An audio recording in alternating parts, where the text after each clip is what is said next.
The big announcement was actually made yesterday by the president at Charlie Kirk's memorial service. He said big news about autism was coming out today. And I got to tell you something. Growing up, I don't remember anybody who was autistic, and I'm 59 now. I lately, it's like every other child, somebody's got something going on. To that end, Tracy Beanz was monitoring this very closely. She's a great friend of ours from highwire.com. You go there. Now, you're contributing editor, the boss editor, the editor who we love. What is your title there at Highwire? I am a contributing editor to the highwire.com, which is Del Bigtree's not-for-profit under ICANN, an organization who has been doing absolutely tremendous work for Yeah. almost a decade in this space. I So, could agree with you more. You guys are doing unbelievable work. And when this happened yesterday, one of the first things I did was actually you contacted me, then I hit you back, and I'm like, Tracy, we got to tell people what the hell happened today. So I'm hearing about Tylenol. I'm hearing about we're going to figure out what's going on with autism. It sounds like the gauntlet was laid down today. Fill me in on what happened. so it was an interesting press conference, Joe, because the president started out talking about autism and Tylenol, basically telling women, do not take Tylenol if you are pregnant. Avoid it at all costs. Only take it in the most extreme of situations when you have a ridiculously high fever and there's nothing else that they can do. He Right. was very strong about it. And then he went on to talk about ungrouping vaccinations. So, saying we're alluding to the fact that there could be a direct correlation between the numerous number of vaccines that babies get at the same time and autism. And it was very vague and not very clear and kind of all over the place. But he said it many times. Like, he said, why do kids have to get the Hep B vaccine?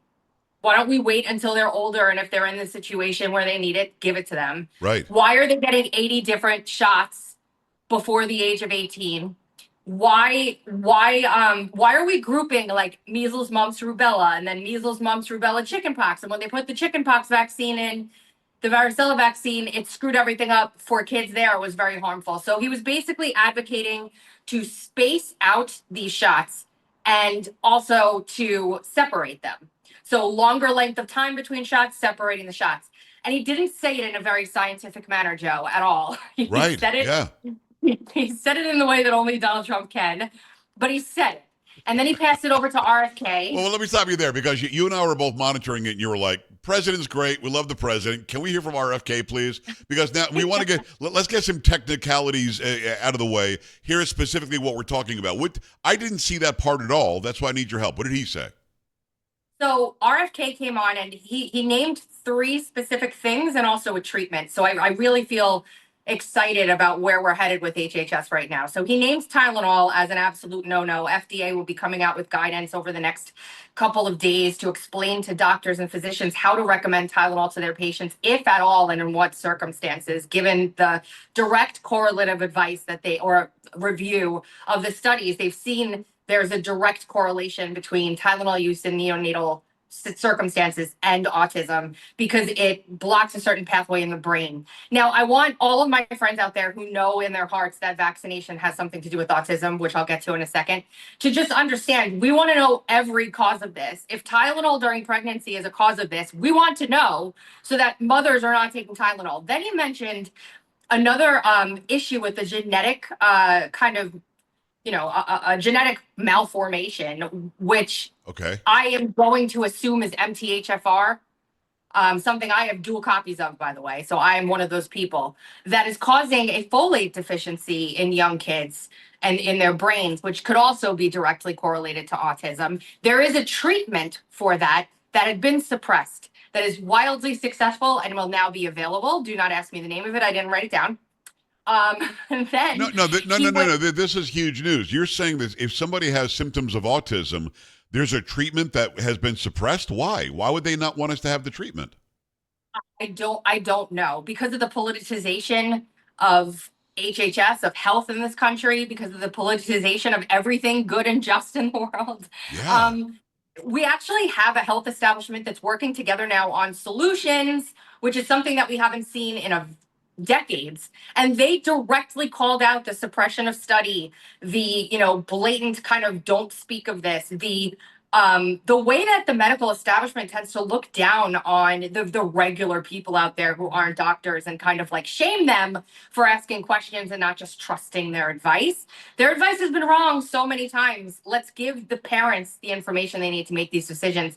And he mentioned also in this portion of the press conference that they have to run these studies on autism again because they were never done correctly. The correlation between vaccination and autism, aluminum, mercury, aborted fetal cell lines, other chemicals and adjuvants that are in these vaccinations cross the blood-brain barrier and can cause problems. And it doesn't hurt to mention that Tylenol can also block the cleansing of those toxins as well. It's a pathway blocker that the body uses to cleanse those toxins that you'll get in a vaccine. Right. So there's a lot more work to do. So we're at the beginning now of NIH funding true, actual study of what happens between the vaccines and when a child gets a vaccine and when they're diagnosed with autism, how that happens. And he also, all of them, Dr. Bhattacharya, Dr. Macri, and RFK all said we have to stop demonizing these moms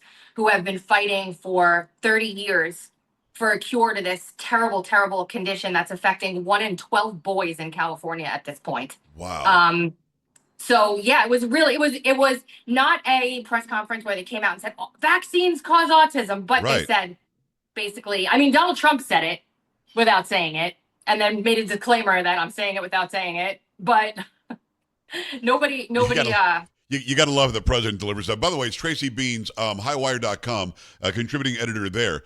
Incredible information. So in a few short years, we went from RFK Jr. saying, can we at least study and see if there's a connection?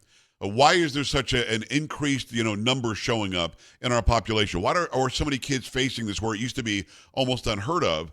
And every single person in the medical establishment, and certainly Big Pharma, said, no, you're crazy, you're conspiracy theory, not you. Just last week or 2 weeks ago in the hearings, they were, you should step down and you should not be part of this. Tracy, why are they all is it all about Big Pharma money? Is there something else going on here that they just don't want to realize that something's causing the happenstance to go through the roof of autism? Nobody wants kids to have autism, I would think. So what is their argument that we shouldn't even study it? And by the way, I'll just throw this in as a little extra. You can tell me if I'm wrong if I am. They have been lying about science has proven that there's no connection. They've been lying about that. In fact, the studies were so incomplete they couldn't make that leap, but they said it anyway. So take all of that and just fill me in. What is their problem? Why can't we know? Well, there is a study that was just recently released. It's being called an inconvenient study. There's a documentary coming out on the 2nd about it. I'm sure you talked to Aaron Siri about this when we did. You interviewed him. Yeah, and so that is an actual vaccinated versus unvaccinated study of chronic health conditions, autoimmune disorders, and other things. Autism actually isn't in that study. However, the reason it's multifaceted, Joe. So first you have the dogmatic religion to vaccination. It's like a religion for people. And it's hard to get between someone and their religion. Then you have the money propping up all these congressmen and media stations and everything else. And then something that I never hear anybody talk about is the psychological impact. So let's say you're a physician and you've recommended vaccines to all of your patients for 2 decades. And now they're starting to come out with this research, or they tried to show you the research before and you poo-pooed it. You are directly then responsible for harming countless numbers of kids. And then you have to have the self-fortitude to take responsibility for the fact that your recommendation harmed children, killed children, destroyed families. That's a lot for a human being to take on. It's much easier to dogmatically march with the pitchfork, screaming how great vaccines are. Yeah, but if you're the doctor and you're going on the research you were given, you're going on whatever studies, if there were any, that were given, why can't you go to your patient and say, hey, there's new information out. This is important for you and your family. Let me get it to you. Why would you act like you're part of the problem when you can solve it very easily? Defunct morally. It's moral defunction, if that's a word. I really do believe it, honestly. It is today. Exactly. So I mean, they morally, they're in the pockets of whatever Big Pharma and big medicine say, and they're not even thinking for themselves. Because when you say let's get a second opinion, that means that different doctors can have different opinions, and we should be able to hear that information, but not if they're all saying the same exact thing. It has been a co-opted, perverted institution, medicine has, for a long, long time. I never thought that I would be standing in front of a camera like this talking to the American people about how we have a director of HHS and a president who are willing to peel back the onion on what has been going on in public health in this country for the past several decades. We are the sickest country in the entire world, Joe, and that doesn't make any sense at all. And it only is because people have begun to take their own power back over their health and their bodies that we are here. So it's not always the person in charge, it's the people who are demanding accountability and taking responsibility for their own health and the health of their kids that are driving this change. So everyone needs to keep going. Keep going. Yeah.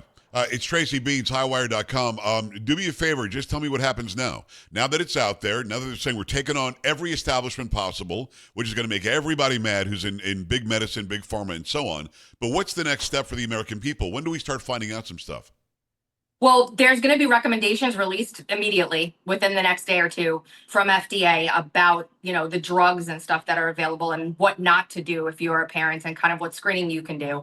And then over the course of the next 6 months to a year, there are 15 very large NIH grants going out to run these studies the proper way. Good. To finally pinpoint the link between vaccination and autism once and for all. They are very clearly saying that all of the studies that should have been done on this were either poo-pooed, canceled, not released, and they're going to do it. And I'm okay with that. I'm okay with that answer right now. I'm okay if they didn't come out with the announcement the way we expected it today. They hinted at it quite a bit. The president basically he basically shut down vaccination in general. If you listen to the press conference, that is a good day in America, in my opinion. It is Tracy Beanz. So let's leave the people watching, listening with this.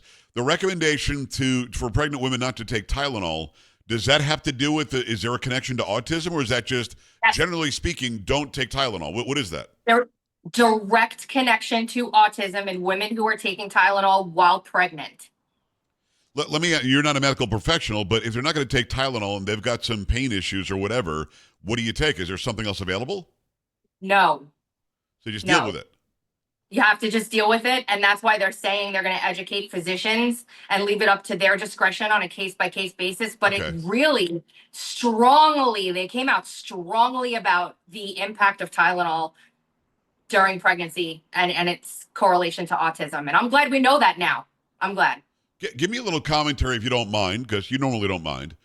Just a year ago, 2 years ago, they were adding the COVID so-called vaccine to the schedule for kids in school. Today, we're going, vaccines might be a problem, period. I mean, that's a sea change. I mean, you've been in this, both feet, your whole self has been in this. How do you feel about what we're seeing? This is kind of stunning. I feel like God is back. That's how I feel. I really, truly feel like God is back and he's awakening the people. And sometimes it takes tragedy to get there, but it's very imperative that we listen to that little light that we feel inside and follow it. And I feel like we are entering a monumental time in our history. And I'm just thankful I'm alive for it. Me too. And I'm thankful that you're sort of the tip of the spear here, giving us the information as you always do. You jumped through every hoop you could to get this done today. Let me leave you with this. You and I have both been suppressed on social media a lot.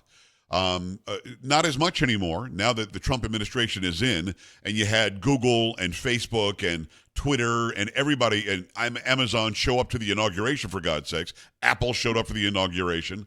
Are we beyond that? Because I'm going to put this on YouTube today. Do you think they'll let people see what you and I are talking about?